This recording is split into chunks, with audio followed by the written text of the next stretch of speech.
आज अपन बात करते हैं तो नीरज जी को अपन किस रूप में याद आप रखेंगे और किस रूप में उनको याद रखा जाना चाहिए? धन्यवाद इतने अच्छे सवाल के लिए। और आप कह रही हैं कि आप पहली बार कर रही हैं, ऐसा तो कोई आप में से सहमत होगा? नहीं, बिल्कुल नहीं। इतने आत्मविश्वास के साथ आपने प्रारंभ किया है, इतने उजाले को बर्दाश्त करते हुए। इन सब के ऊपर तो सूरज है, हमारे ऊपर तो आप हैं। दरअसल बात नीरज जी की हो रही, इसलिए नीरज जी इधर भी देखते थे उधर भी देखते थे। ए भाई जरा देख के चलो, दाएं ही नहीं बाएं भी, बाएं ही नहीं दाएं भी। तो इन दोनों को देखते हुए नीरज जी की बात की जाए तो बहुत अच्छा होगा। और 100 साल हो गए। इन 100 साल में मैं 70 साल से तो उनको जानता हूँ, सिर्फ इसलिए क्योंकि 5 साल का था जब पहली बार देखा। तो उनकी दैहिक उपस्थिति के 75 साल तो मैं जिया हूँ जब वे थे रहे। और इसलिए कह रहा हूँ कि अगर वो 19 में चले गए तो अभी भी हैं, हम कहाँ मानते हैं कि वो चले गए। उनका शताब्दी वर्ष मनाना, मैं जश्न अदब को इसके लिए बधाई देता हूँ। उनको याद किए जाने का ये अच्छा सिलसिला हम इस जन्म शती वर्ष में मना रहे हैं। मेरे लिए वो क्या थे? मेरे लिए वो ताऊ जी थे। शुरू में मेरे पिता के बड़े भाई समान थे। और सन 62 में मैंने उनके साथ काव्य पाठ पहली बार किया था खुर्जा में। तो 62 में मैं एक बड़े कवित्वमयी चेहरे के साथ उनके साथ बैठा था पूरी गरिमा से कि आप कवि हो तो हम भी हैं। लेकिन जब वो घर आए और लोगों को पता चला कि नीरज जी हैं, तो छोटे बच्चे नहीं बल्कि बड़े बड़े चच्चे सबके सब हमारे घर के बाहर खड़े हो गए, नीरज जी आए, नीरज जी। तब मुझे पता लगा कि नीरज जी क्या चीज़ है, कोई चीज़ तो है। तो वो चीज़ थे। उनके व्यक्तित्व में तो एक चुंबकीय आकर्षण था ही, लेकिन उनका नाम उनसे पहले अगर आ जाता था तो कमाल कर देता था। वो बड़ा रंगीला नाम था, रंगीला रे। न बुझे है किसी जल से जलन, तेरे प्यार में इतनी मगन वो हो गई है। तो ये जो उनका तरीका था शब्दों के इस्तेमाल करने का, कि किसी जल से जलन नहीं बंद होती है और किसी आंख से वो जल भी बंद नहीं होता है जो उनके अभाव के कारण निकल रहा है अभी भी, आज भी, इस पल भी। फिर तो उनसे मुलाकातें बहुत बढ़ती गई। एक लंबा सफ़र है, लंबी लंबी बातें हैं, बहुत सारी बातें हैं करने के लिए। मैं चाहूँगा कि मुझसे अगर पूछे तो हर 5 साल के बारे में पूछें कि पहले 5 साल में क्या हुआ, फिर क्या हुआ, फिर क्या हुआ। क्योंकि अंतिम दिनों तक मैं उनके साथ रहा। मुझे याद नहीं मैंने कितने कार्यक्रमों का संचालन किया जिनकी उन्होंने अध्यक्षता की, शायद सैकड़ों की संख्या में। टेलीविज़न पे और देश के कोने कोने तक तो था ही, विदेशों में भी रहा। हमने कोई उपमहाद्वीप छोड़ा नहीं जहां अपनी छाप छोड़ी नहीं। वे मुझे बेइंतहा प्यार करते थे और उनके प्यार में नहाया हुआ हूँ मैं भी रंगीला हो चुका हूँ। किसी जल से ये छपन जाती नहीं है, नहीं जाती। बहुत खूब। और यही सवाल मैं निरुपमा जी आपसे भी करना चाहूँगी कि नीरज जी को आज की इस तारीख को और उनके साथ को किस तरह से याद रखें? नमस्कार आप सभी को। अशोक जी जैसे विद्वान जो है वो तो पोएट्री के बारे में इतना जानते हैं, तो मैं उस तरफ जाना भी नहीं चाहती क्योंकि I will expose my ignorance. साहित्य और कविता और शायरी का जहाँ तक ताल्लुक है, नीरज जी पहले ही बहुत ऊंचे मकाम पे पहुँच चुके थे, मगर उनका फिल्मी सफ़र जो है वो मैं थोड़ा आपसे शेयर कर सकती हूँ क्योंकि मैंने एक किताब भी हाल ही में लिखी थी, स्विंगिंग 70s। और ये एक कोइंसिडेंस है कि नीरज जी का पीक आया था, एक बहुत ही शॉर्ट मगर बहुत ही ट्रेल ब्लेजिंग जिसको हम कहते हैं, उन्होंने अर्ली 70s में ही reach somewhere really near the at the top. तो वो फिल्मी जर्नी थोड़ा सा ऐसी थी, जैसा अशोक जी ने बताया, मेरे ख्याल से अलीगढ़ से ज़्यादा उनका वास्ता रहा था, अलीगढ़ में ही थे। और उन्होंने एक कविता एक कहीं पढ़ी मुशायरे में, कारवां गुजर गया, आप सब जानते हैं, बहुत ही पावरफुल। और क्योंकि वो थोड़ा रेवोल्यूशनरी मिजाज के भी थे, मेरे ख्याल से क्विट इंडिया मूवमेंट में शायद एक बार पकड़े भी गए थे, और थोड़ा सा यंग और डायनेमिक होता है ना कि एकदम हॉट ब्लडेड, उस तरह के भी थे। तो फिल्म डायरेक्टर ही थे आर चंद्रा साहब, शायद वो भी अलीगढ़ से थे। उन्होंने उनको पहला ब्रेक दिया था, और उन्होंने ये नई उम्र की नई फसल फिल्म में 66 में ये गाना यूज़ किया, मोहम्मद रफ़ी साहब ने गाया, उसको रोशन जी ने कंपोज किया। मगर जो बहुत ही बड़ा ब्रेक उसके बाद उन्हें मिला, वो शंकर जयकिशन जी से किसी ने उनकी मतलब जिक्र करा, पर शंकर जी बहुत ज़्यादा इम्प्रेस नहीं हुए। और नीरज जी ने अपने इंटरव्यूज़ में भी कहा, मुझे लगा बड़े एरोगेंट है। और नीरज जी ऑलरेडी बड़े, आपको पता है, सेल्फ रिस्पेक्टिंग टाइप, जैसे साहिर साहब के बारे में हम जानते हैं कि मैं कहीं जा के किसी को नहीं बोलने वाला, मैं क्यों किसी को मांगूँ काम। पर उन्होंने तो शंकर जी ने उनको खास मतलब भाव नहीं दिया। जयकिशन जी पसंद करते थे, तो जयकिशन जी ने कहा कुछ ऐसा लिखो कि मतलब शंकर जी के मतलब आंखें खुल जाए। तो उन्होंने फिर सारी रात बैठ के एक फिल्म आ रही थी कन्यादान 68 में, उसका एक बहुत प्यारा गाना लिखा, लिखे जो खत तुझे वो तेरी याद में हज़ारों रंग के नज़ारे बन गए, सवेरा जब हुआ तो फूल बन गए, जो रात आई तो सितारे बन गए। तो शंकर जी ने सुना तो कहे वाह क्या लिखा है। तो उससे थोड़ा उनको एकदम से एक्सपोजर मिल गया बहुत बड़ा। और थोड़ा सहयोग ये भी हुआ कि 60s में आप जानते हैं, one of the top directors after Roshan Sahab, Naushad साहब जो 50s में थे, 60s में SD बर्मन साहब बहुत ही ऊंचा दर्जा मिला हुआ था, सब बहुत ही प्रेम करते थे, उनसे बहुत मानते थे। उन्होंने देव साहब के साथ गाइड बनाई थी, आप सब जानते हैं, 65 में, बहुत ही बेहतरीन एल्बम शैलेंद्र जी का।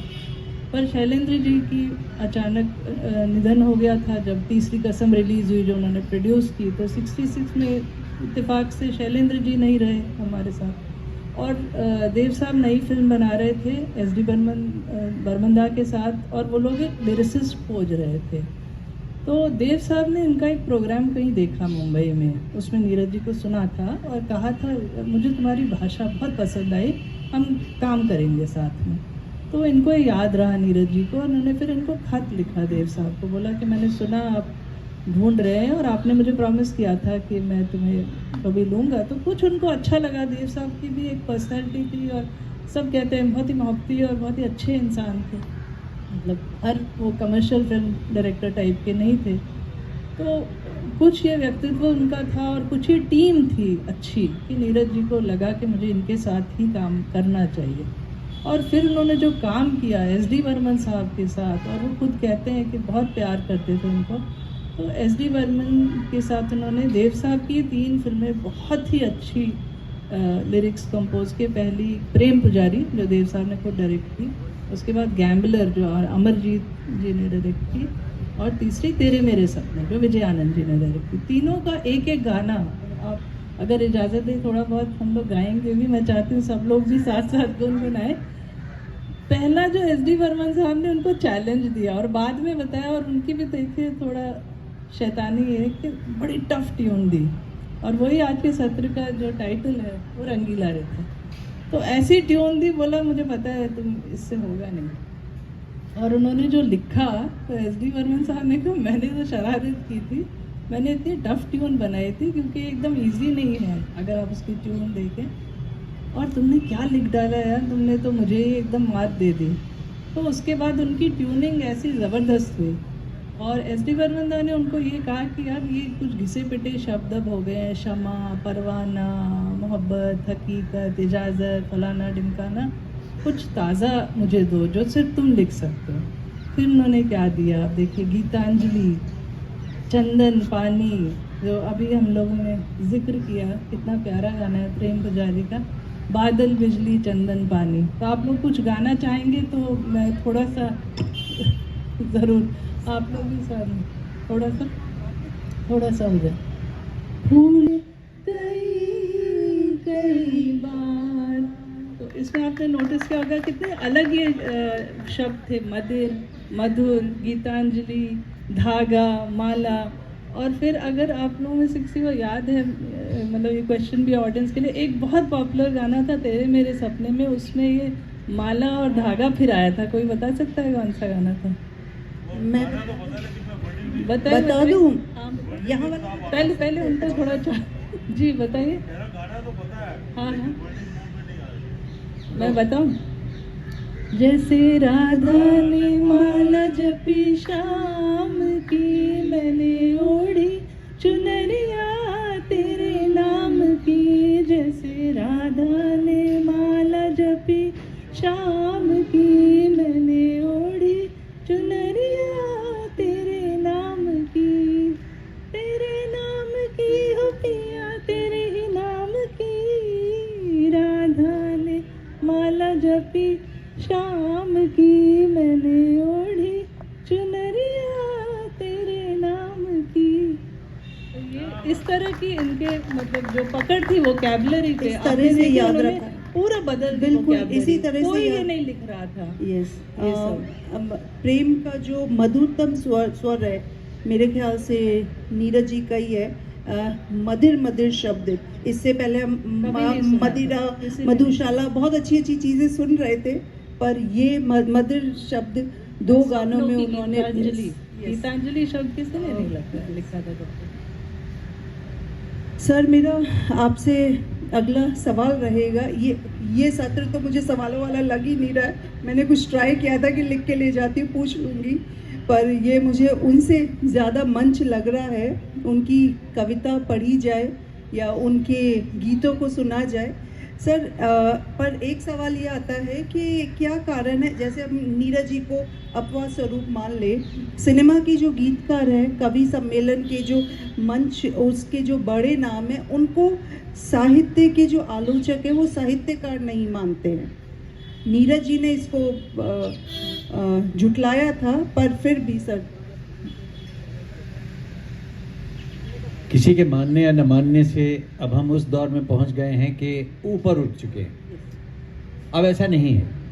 जो दिल को छुए, जो कर्ण रंध्रों को प्रिय लगे, जिसमें बात समाजोपयोगी हो, जिसका सौंदर्य बोध हमसे मेल खाए, जिसका मनोविज्ञान हमारे अंदर जाए, जिसकी शब्द संपदा अपार हो, और जिसने पहली बार, जैसा कि आपने कहा, पहली बार गीतांजलि या मदिर मदिर या मधुर मधुर शब्दों का इस्तेमाल किया। मेरी हालत क्या थी? मैं देखिए उस ज़माने का हूँ जब सारे रेडियो और सारे टेप रिकॉर्डर मोनो हुआ करते थे, यानी एक ही ट्रैक की आवाज़ आती थी।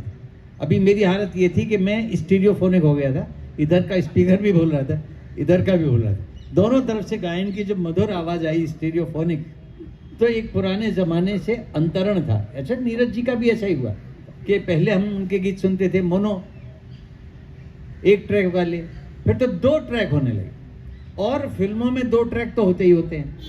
ये रंगीला रे जो गाना है, इसमें भी दो प्रेमिकाएं हैं, एक गहरी वाली है, ठहरी वाली है, और एक बहरी वाली है जो सुनती नहीं है कि कौन गहरी और कौन ठहरी है। तो रंगीला रे तेरे, और जो गहरी वाली है उसकी शिकायत का गीत है रंगीला रे, अगर आप देखें तो। अब मैं आपको उनके शब्द बताता हूं। रंगीला रे तेरे रंग में यूं रंगा है मेरा मन, छलिया रे न बुझे है किसी जल से ये जलन, तेरे रंग में रंगा है मेरा मन। अब देखिए जो बिंब है या शब्द योजना है, उसमें देखिए एक रूपक बनाते हैं। वो कहते हैं कि पलकों के झूले से सपनों की डोरी, पलकों के झूले से सपनों की डोरी, प्यार ने बांधी जो तूने वो तोड़ी, खेल ये कैसा रे साथी, दिया तो झूमे है रोए है बाती। अब देखिए पूरा एक रूपक है, दिया तो झूमे है, जिसके अंदर दो बाती भी पड़ सकती हैं, लेकिन एक बाती तो रो रही है। तो कहीं भी जाए रे रोए या गाए रे, चैन न पाए रे हिया, वाह रे प्यार वाह रे वाह। और वो नृत्य संरचना भी इतनी अच्छी है, शायद एक प्रिया और वहीदा रहमान के बीच में देवानंद जी खड़े हुए हैं, और उसमें जिस झटके से वहीदा रहमान ने उस समय टोका था और रोका था प्रिया को, जब प्रिया ने देवानंद के बाहों में बाहें डाल दी। और क्या अद्भुत शब्द नीरज जी ने लिखे हैं। उन्होंने लिखा है कि दुख मेरा दूल्हा है, बिरहा है डोली, आंसू की साड़ी है, आहों की चोली। ये तो परिधान बता दिया। आग में पियो रे पानी हो जैसे हो पानी, नारी दीवानी हूँ पीड़ा की रानी, मनवा ये जले है जग सारा छले है, सांस क्यों चले है पिया। वाह रे वाह, रंगीला रे। अरे ये दोनों तो एनसाइक्लोपीडिया हैं, तो दोनों सब रट्टा मार के आई हो। नहीं, ये गागा के ये गागर भर गई है। लेकिन जो मैंने कहा था, वो जो दृश्य है वो मेरी आंखों में है। अब गान बताना। मैंने तो सींची रे तेरी ये राहें, मैंने तो सींची रे तेरी ये राहें, मैंने तो सींची रे तेरी ये राहें, बाहों में तेरी क्यों औरों की बाहें। और फिर झटका मार के उसने प्रिया के बाहें अलग कर दी। कैसे तू भूला वो फूलों सी रातें, समझी जब आंखों ने आंखों की बातें, गांव भर छूटा रे सपना हर टूटा रे, फिर भी तू रूठा रे पिया। वाह रे वाह, वाह रे प्यार, रंगीला रे। तो अब आप ये देखिए ना कि आप कई बार तो मुखड़ों में ही फंस जाते हैं, लेकिन आगे के दुखड़ों तक नहीं जाते।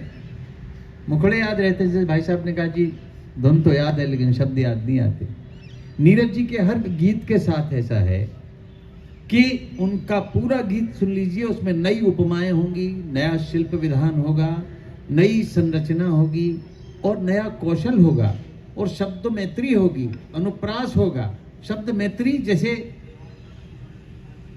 न बुझे है किसी जल से ये जलन, जल और जलन कभी किसी ने इस्तेमाल ही नहीं किया। और देखिए कई बार क्या होता है कि हमारे अवचेतन में हमारे पहले कवियों की सारी चीज़ें समा जाती हैं। जल और जलन का मैंने भी इस्तेमाल किया, लेकिन ये नहीं मुझे ध्यान कि मैंने नीरज जी के प्रभाव से किया, लेकिन रहा होगा, क्योंकि जो शब्द आपके अंदर चले जाते हैं। जैसे मेरी एक छोटी सी कविता है कि तुम भी जल थे हम भी जल थे, इतने घुले मिले थे कि एक दूसरे से जलते न थे।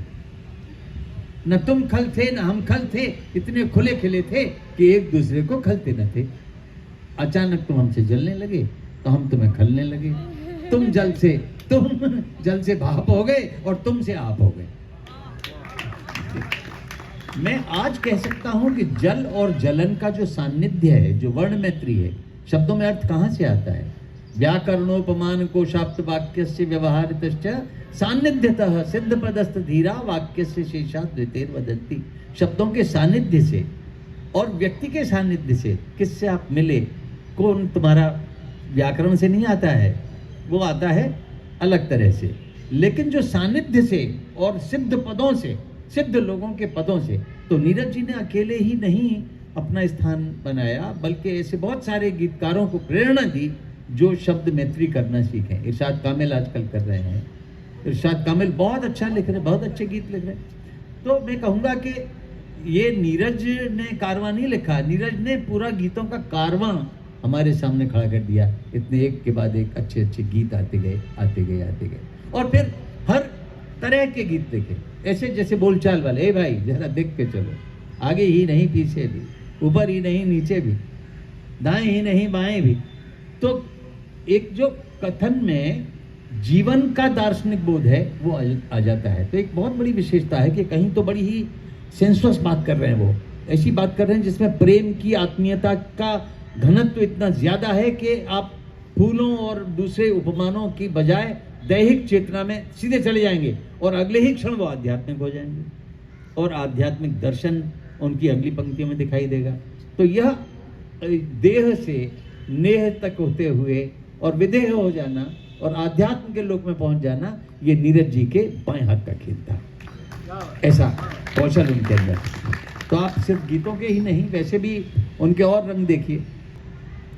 और उसमें उन्होंने कहा था कि ईश्वर एक परीक्षक है, एक एग्जामिनर है, और वो आपकी परीक्षा लेता है, और हम सब परीक्षार्थी हैं। तो हम बैठे हैं एग्जामिनेशन हॉल में, पहला घंटा बचपन, दूसरा जवानी, तीसरा बुढ़ापा, घंटा बज जाता है, कॉपी छिन जाती है। इस तरह का रूपक मेरे पिता ने बनाया था। तो यही उन्होंने मेरा नाम जो करके उसमें लिया, पहला घंटा बचपन, दूसरा जवानी। ये खेल है 3 घंटे का, सर्कस खेल है 3 घंटे का बाबू। तो जब ये हो गया तो लोगों ने उनसे कहा, देखिए जो कवियों की अंतरंग चीज होती है, तो उन्होंने कहा नीरज जी मार दिया प्रगल्भ जी का, ये तो प्रगल्भ जी कह चुके हैं, मेरे पिता का नाम प्रगल्भ जी। अच्छा, प्रगल्भ जी ने, मेरे पिता ने कभी उनसे शिकायत ही नहीं की। तो बोले भाई ये बताओ कि मैंने तुम्हारा आइडिया लिया कि पहला घंटा बचपन, दूसरा घंटा, यथावत शब्द है भाई, पहला घंटा बचपन, दूसरा जवानी, तीसरा बुढ़ापा, मौत का चपरासी काल का बजाता है, क्या पीछे जाती है। तो बोले नहीं, मुझे बिल्कुल बुरा नहीं लगा। बोले लेकिन एक बात है, मैंने तुम्हें अमर कर दिया तुम्हारी चीज लाकर। तो ऐसा प्रेम होता था, दिया है बाती लेकिन उसमें कोई जलन नहीं है, एक बुझी हुई और एक जली हुई नहीं है, दोनों दीप जलें, वो कवि का धर्म होता है। और वो परस्पर उस जमाने के कवि निभाते थे, जब भी करीब आते थे तो दूसरों के लिए राहें खोल देते थे। बहुत बढ़िया सर। सवाल तो खत्म ही हो गए हैं, अब तो बस आप लोगों से ही सुना जाए। निरुपमा जी, मैं आपसे ये जानना चाहूँगी कि हिंदी सिनेमा की उनकी लेखनी को जितना प्यार मिला है वो बहुत कम गीतकारों को मिला है। उनकी लोकप्रिय, सर ने अपने हिसाब से बताया, पर मैं आपसे वही जानना चाहूँगी कि वो सफलता का, वो लोकप्रियता का और आत्मीयता का रहस्य क्या था आपके हिसाब से?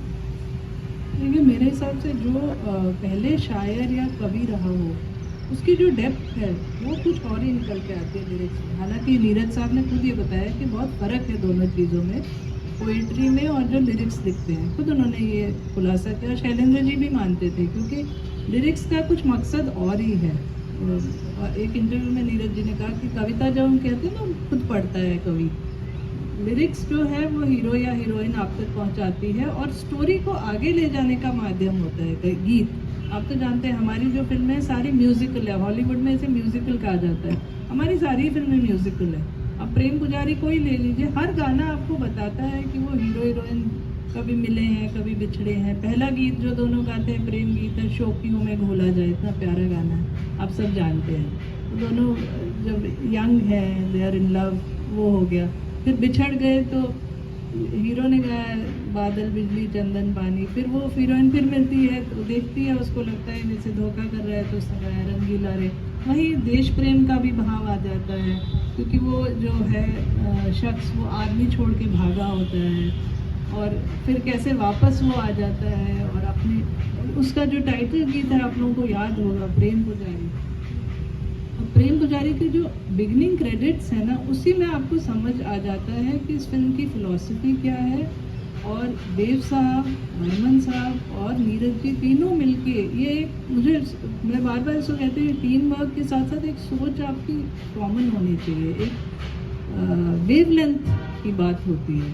तो ये जो गाना है ना, ये हमारी इंडिया की फॉरेन पॉलिसी को बहुत अच्छी तरह बताता है। हम कभी एग्रेसिव नहीं हुए, हमने किसी देश के ऊपर कभी आक्रमण नहीं किया, हम ऑक्यूपेशनिस्ट नहीं हैं। हम हमेशा प्रेम का और पीस का रास्ता ढूंढा है हमने। तो उसके लिरिक्स अगर आप सुनेंगे, इतना प्यारा, खुद गाया था बर्मन दार ने उसको, कहाँ है हिमालय ऐसा, कहाँ है ऐसा पानी, यही है वो धरती जिसकी दुनिया दीवानी, सुंदरी ना कोई ऐसी जैसे धरती हमारी, प्रेम के पुजारी हमें रस के भिखारी। कितना सुंदर उन्होंने कहा है ये, मतलब ये भाव कितना प्यारा भाव है कि हमेशा हमने नॉन वायलेंस, पीस, जो गांधी जी ने हमें रास्ता दिखाया, उससे हम कभी नहीं हिले हैं। हमने कभी किसी को अटैक नहीं किया, हमने हमेशा अपने आप को डिफेंड किया। और ये भावना लाना, इसके लिए डेप्थ चाहिए आपको, थिंकिंग चाहिए।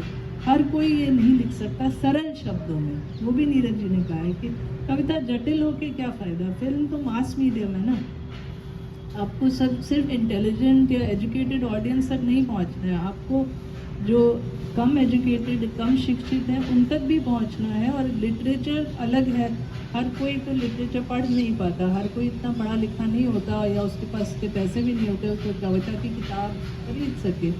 तो फिल्म एक माध्यम, मास मीडियम है कि जन जन तक आप वो संदेश या अपनी बात पहुंचा सकते हो।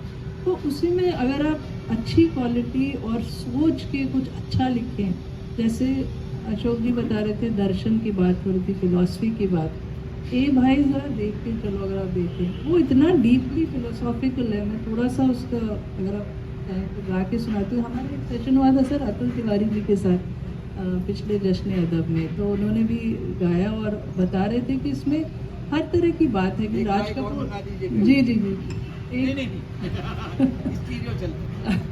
तो उसमें उन्होंने ये भी कहा है कि मतलब एक ये भी बात है कि यूनिवर्सल गीत जो होता है ना, कि राज कपूर साहब का वो इमेज भी था कि वो एक यूनिवर्सल जो ट्रैम्प जो उन्होंने चार्ली चैपलिन का एक किरदार खुद निभा लिया था, अपने व्यक्तित्व में ले आए थे उसको, कि मैं पूरी दुनिया को बिलोंग करता हूँ। तो ये सब उस गीत में आपको इतना कुछ मिलेगा। और उसके अलावा मतलब दुनिया को सर्कस की उपमा देना। तो ए भाई ज़रा देख के चलो, आगे ही नहीं पीछे भी, दाएं ही नहीं बाएं भी, ऊपर ही नहीं नीचे भी। ए भाई तू जहाँ आया है वो तेरा घर नहीं, गली नहीं, गांव नहीं, कुचा नहीं, बस्ती नहीं, रास्ता नहीं, दुनिया है। और प्यारे दुनिया ये सर्कस है, और सर्कस में बड़े को भी, छोटे को भी, खरे को भी, खोटे को भी, दुबले को भी, मोटे को भी, नीचे से ऊपर को, ऊपर से नीचे को आना जाना पड़ता है। मतलब आप बड़े हो छोटे हो, दुनिया में आपको निभाना ही पड़ेगा, अपना काम करना ही पड़ेगा। कितनी अच्छी प्यारी बात उन्होंने इतनी सरलता से कही है। आगे सुनिए, वो इंसान की जो ह्यूमन टेंडेंसीज होती है ना, और ह्यूमन नेचर कितना ख़राब होता है, इस पर उन्होंने क्या कहा है, और जानवर से तुलना की है। बहुत प्यारी तुलना है, सुनिए। और रिंग मास्टर के कोड़े पे कोड़ा जो भूख है, कोड़ा जो पैसा है, कोड़ा जो किस्मत है, तरह तरह नाच के दिखाना यहाँ पड़ता है, बार बार रोना और गाना यहाँ पड़ता है, हीरो से जोकर बन जाना पड़ता है। ये एक फिल्म वालों के ऊपर भी उन्होंने खुद टिप्पणी की है, क्योंकि राज कपूर का जो किरदार है वो क्लाउन ही नहीं है, वो फिल्म इंडस्ट्री के बारे में भी कह रहा है कि मुझे हीरो से जोकर बनना पड़ता है। कितनी सारी बातें आप सोचिए एक ही गीत में निकल के आ रही है।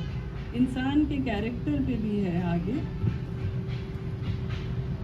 क्या ये करिश्मा कैसा खिलवाड़ है, जानवर आदमी से ज्यादा वफादार है, खाता है कोड़ा भी, रहता है भूखा भी, फिर भी वो मालिक पे करता नहीं वार है। और इंसान ये माल जिसका खाता है, प्यार जिससे पाता है, गीत जिससे गाता है, उसके ही सीने में भौंकता कटार है। ए भाई, तो देखिए कितनी सारी बातें जो सर बता रहे थे दर्शन वाली, हर चीज़ इस एक गीत में आपको पूरा संसार का सब कुछ दृश्य मिल जाता है।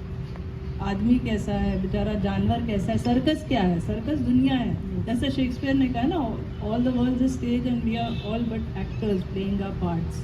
वो बात सब उन्होंने शेक्सपियर भी ले आए और पूरा दुनिया भी ले आए, और पूरा जितना हमारे ग्रंथ कह सकते हैं, एपिक्स कह सकते हैं, धार्मिक किताबें, हर चीज़ों का निचोड़ ले आए वो इस गीत में। तो आपको अपना धर्म निभाना है, यहाँ आना है, अपना काम करना है, और संसार से तभी जाएंगे जब आप अपना काम करके जाएंगे, चाहे बड़े हो छोटे हो, सबको धर्म निभाना। निरुपमा जी बिल्कुल सही बात है। सर वही कहा था कि अभिव्यक्ति जो है वो उनकी जितनी खूबसूरत थी उतनी बहुत कम। सर एक सवाल, क्योंकि आप बहुत बड़े कवि हैं, साहित्यकार हैं, लोकप्रिय कविता बनाम साहित्यिक कविता काव्य, उसके बारे में। देखिए, ये तो सही बात है कि हम अपने प्रभावी वर्ग को, अपने श्रोताओं को, दर्शकों को, सुनने वालों को, चाहने वालों को, उनके मन को, उनकी क्षमताओं को, उनकी समझदारी को और उनकी नासमझदारी को, इन सबको समझकर ही लेखनी चलाते हैं।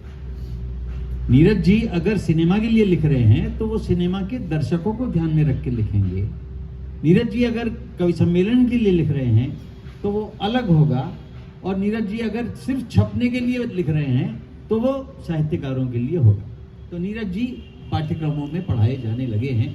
सबसे ज़्यादा खुशी की बात तो ये है कि उनको फिल्मी गीत मानकर अभी साहित्य के हलकों से अलहदा करके रखा था। हम इस नए युग का अभिनंदन करें कि नीरज जी भी अब पाठ्यक्रमों में पढ़ाए जाने लगे, क्योंकि हमने लोकप्रिय साहित्य का भी तत्व देखा, उसकी शक्ति देखी, उसमें सहजता और सरलता का गुण पाना दुर्लभ गुण है। कठिन लिखना आसान है, आसान लिखना बहुत ही कठिन है।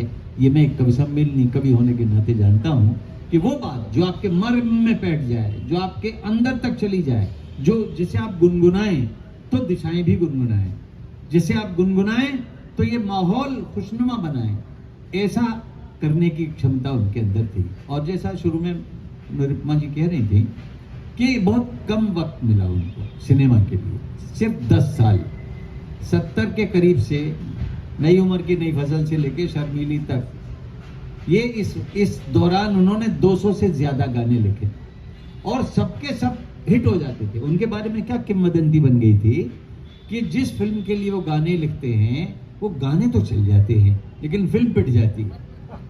तो ऐसा दाग धब्बा लग गया कि फिर बाद में अंतिम दिनों में संगीत निर्देशक भी कतराने लगे कि भाई ये हमारे गाना तो इनसे लिखवा लोगे लेकिन फिल्म नहीं चलेगी। लेकिन जब वो अपने इस आरोप के कारण मुंबई छोड़ के अलीगढ़ वापस आ गए, तब शर्मीली चल गई, ओ मेरी शर्मीली, तो वो गीत चल गए और उसके साथ और भी बहुत सारे गीत उनके लोकप्रिय उनके आने के बाद हुए।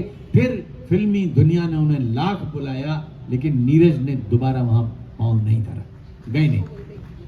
और ऐसा साहित्यकारों के साथ होता है कि रूठ गए तो छूट गए, फिर ना मिलेंगे आप, फिर नहीं मिलेंगे। फिर से कवि सम्मेलन की दुनिया में आ गए और कवि सम्मेलन की दुनिया ने उनको सर माथे चढ़ाया, उनका आदर किया, मान किया। अंतिम दिनों में 41वें श्री राम कवि सम्मेलन में जब वो आए थे तब डॉक्टर ने मना कर दिया था कि आप जा नहीं सकते। उन्होंने कहा मैं जाऊंगा, मैं कवि सम्मेलन में जाऊंगा, मैं जाऊंगा डॉक्टर साहब, तो स्वस्थ हो जाऊंगा। डॉक्टर ने कहा अच्छा सिर्फ 10 मिनट की आज्ञा दूंगा मैं आपको, सिर्फ 10 मिनट। वो व्हील चेयर पर आए, मैं संचालन कर रहा था निरुपमा जी, और उस 10 मिनट में जब मैंने ये बताया कि डॉक्टर ने 10 मिनट का सिर्फ वक्त दिया है इनको काव्य पाठ के लिए, सारी जनता खड़ी हो गई, स्टैंडिंग ओवेशन दिया। और मैं क्या बताऊं आपको, मुझे याद नहीं कि जश्न अदब का 17 का तो नहीं अंतिम माना जा सकता हो, तो 19 में गए तो खड़े हो गए, खड़े होके लोगों की आंखों से आंसू झरझर बरसने लगे। वो दृश्य मैंने देखा। और नीरज जी उसी व्हील चेयर पर बैठे बैठे मंच पर लाए गए। मैंने थोड़ी देर तो माइक उनके सामने रखा, फिर स्टैंड पे लगा दिया गया, लगवाया उन्होंने, क्योंकि सहज नहीं था उनके लिए कि मैं माइक लूँ उनके आगे रखूँ और वो सुनाए। माइक लगाया गया, 10 मिनट की बात थी, 20 मिनट उन्होंने काव्य पाठ किया। और उनकी स्मरण शक्ति इतनी तेज थी कि मैं तो बार बार मोबाइल देख रहा। उन्होंने कभी कोई कागज नहीं उठाया, उनको अपनी कविताएं याद रहती थी, कंठस्थ रहती थी। और वो अद्भुत तरीके से जहां उन्होंने सुर लगाया, अब के सावन में शरारत ये मेरे साथ हुई, अब के सावन में मेरा घर छोड़ के कुल शहर में बरसात हुई, अब के सावन में। तो उनके गाने का अंदाज भी अलग था। 3-4 लोग मेरे बेसुरे गायन को पसंद कर पाए, तालियां बजाई, बहुत बहुत धन्यवाद। मैं नीरज जी जैसा कभी गा ही नहीं सकता, वो इतने सुर में गाते थे। नीरज जी से भी सुना था, नीरज जी से भी सुना आप भी थे। नहीं, दरअसल उनकी शैली क्या थी, अगर आप कहोगे तो मैं भी उनका एक गीत आपको सुनाता उनकी शैली में, सुनिए। आदमी को आदमी बनाने के लिए, आदमी को आदमी बनाने के लिए जिंदगी में प्यार की कहानी चाहिए, और कहने के लिए कहानी प्यार की, स्याही नहीं आंखों वाला पानी चाहिए, आदमी को आदमी बनाने के लिए। जो भी कुछ लौटा रहे हो तुम यहाँ, वो ही बस तुम्हारे साथ जाएगा, जो छुपा के रखा है तिजोरी में, वो तो धन न कोई काम आएगा।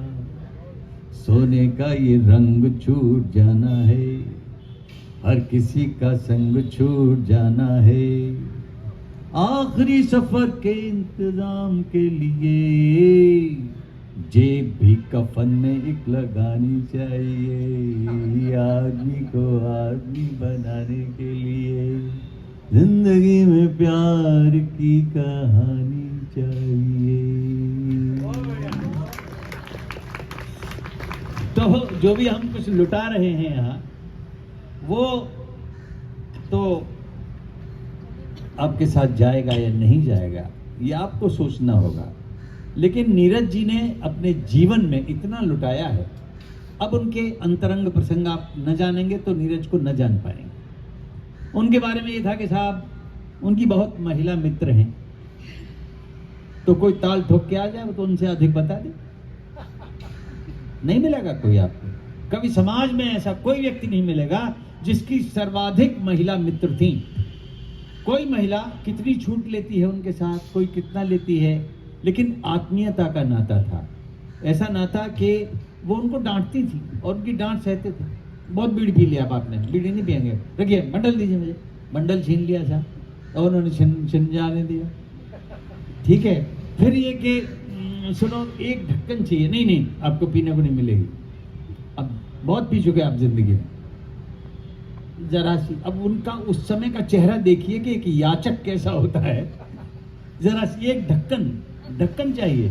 तो ये भी बात सही है कि अंतिम दिनों में की तरफ तो वो ढक्कन पे ही आ गए थे, बाकी बोतल बाकी लोग पीते थे उनके नाम पे। आयोजक से कहते थे नीरज जी आए, नीरज जी आए, मतलब भाई इंतजाम करिए। अच्छा, नीरज जी को भी चाहिए एक सुकून, भाई हमारा इंतजाम किया है कि नहीं किया है, बोले साहब किया है, और लोग छिपा के रख देते थे। तो जब लोगों को, अन्य कवियों को पता लग जाता था कि नीरज जी का इंतजाम है, तो निश्चिंत हो जाते थे कि नीरज जी एक ढक्कन पिएंगे और बाकी हमारे अंदर जाएगी। तो बारूणी दारूणी नहीं थी उनके लिए, मतलब ऐसा नहीं था कि उसके कारण वो अपना भूल जाते हों या लड़खड़ाते हों या अभद्र या भद्र अतिरिक्त आचरण करते हों। वो स्वयं मनुष्य बने रहते थे और मनुष्यता के ही वो पैरोकार थे। वो युद्ध के विरोधी थे, वो शांति के प्रवक्ता थे, वो जोड़ना जानते थे, तोड़ना नहीं जानते थे। और मैं मानता हूँ कि उनकी जितनी भी सखियाँ थीं, उनसे उनका सखा भाव था। मैंने कभी उनको जरा सा भी अलग तरह का दुराचरण करते हुए, जिसको लोग मानते हैं, और जो जैसे आप दुराचरण मानते हो, वो दुराचरण होता ही नहीं था, वो प्रेम होता था। उन्होंने प्रेम के अलावा कुछ नहीं किया। प्रेम के पुजारी हम हैं, रस के भिखारी। तो रस के भिखारी थे, प्रेम के पुजारी थे, और अनन्य और महान कवि, जिनको कह सकते हैं कि कविता में वो गीतों के ऋषि थे, गीतों के राजकुमार थे, और प्यार लौटाने वाले एक महादानी। हम उसके लिए जोरदार एक बार तालियां बजाएं।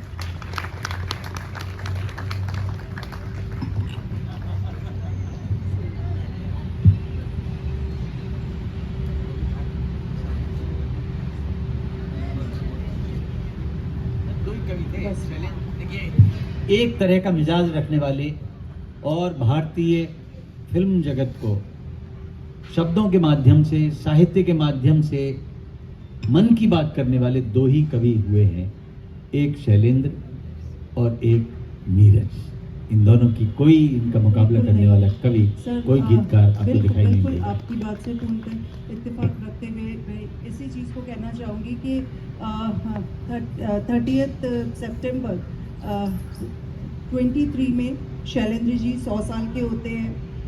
24/12 पिछले साल 24 को मोहम्मद रफ़ी साहब 100 साल के होते हैं, और 4 जनवरी 25 को नीरज जी 100 साल के होते हैं। तो ये सिर्फ लोग नहीं थे, या इनकी कोई विधा नहीं थी कि गायक थे, लेखक थे या गीतकार थे, जो भी थे, ये लोग अद्भुत थे। और मेरा मानना है कि हम सब का, जो यहाँ पे बैठे हुए सबका मानना है कि वो लोग वही थे।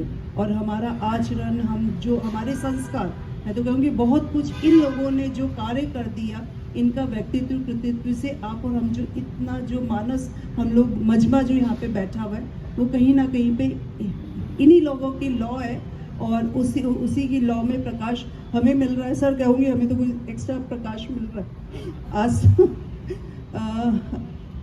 शायद सत्र का समापन होने हाँ मैं सर वही उसी चीज़ पे आ रही हूँ। हमने एक छोटी सी बात करेंगे शर्मीली फिल्म, क्योंकि मेरा मानना है कि जितना तेरे मेरे सपने हैं और अपन दूसरी फिल्म की बात करते कन्यादान, शर्मीली एक फिल्म थी जहाँ पे हम रंगीला रे की बात कर रहे हैं तो कहते हैं ना कि विरह की वेदना का घनीभूत क्रंदन। सर अगर कहीं पे लगता है कि वो जो नायिका जो है विरहनी नायिका का जो स्वरूप है वो घनीभूत क्रंदन जहाँ पे रंगीला रे में आ रहा है, वो उपालम दे रही है, वो उलाना दे रही है, वो खुद परेशान हो रही है। तो मेरा मानना है, लेकिन जो कहते हैं ना छुप के आंसू बहाना, जो मौन क्रंदन जिसे कहेंगे, वो आता है मेघा चाहे आधी रात बैरनबर्गी। मेरा मानना है कि हिंदी साहित्य में अगर कोई इतना खूबसूरत लिख सकता है, मतलब उसको तो साहित्य, मैं सर साहित्य की विद्यार्थी रही हूँ और हूँ हमेशा विद्यार्थी होता है, आप लोगों से सीखते हैं सर। मुझे लगता है कि मेघा छाए आधी रात वो जो गाना है वो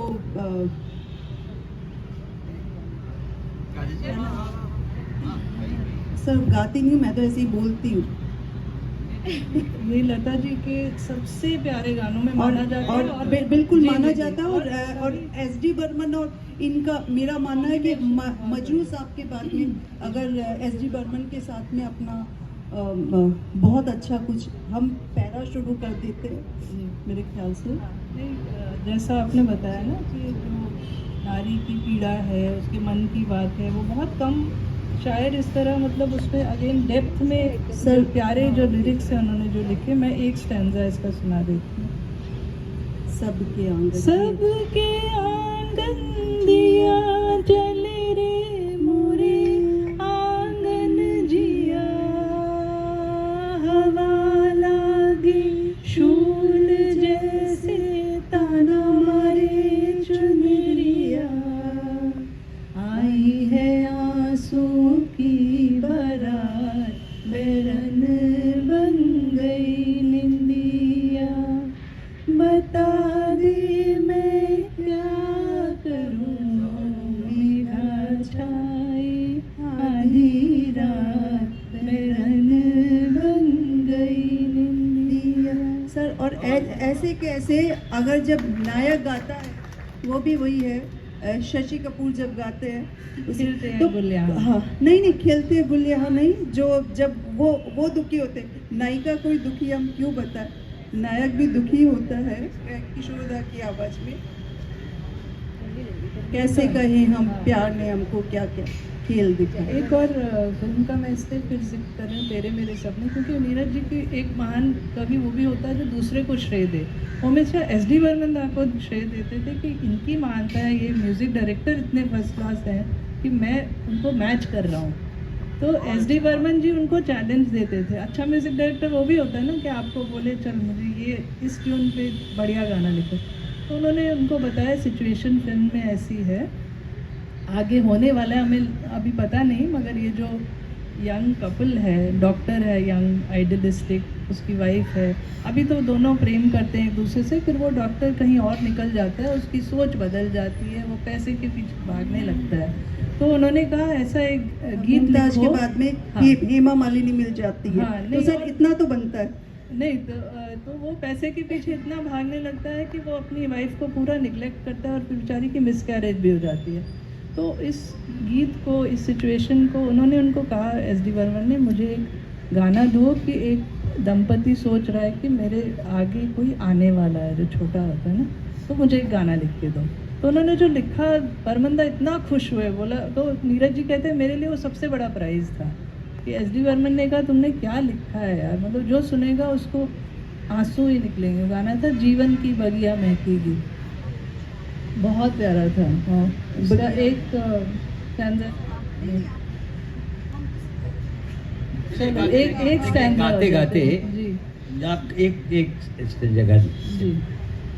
वो मेरा होगा, वो सपना तेरा होगा, मिलजुल के मांगा वो तेरा मेरा होगा, जब जब वो मुस्कुराएगा अपना सवेरा होगा, वो मेरा होगा, वो सपना तेरा होगा। थोड़ा हमारा थोड़ा तुम्हारा, आएगा फिर से बचपन हमारा।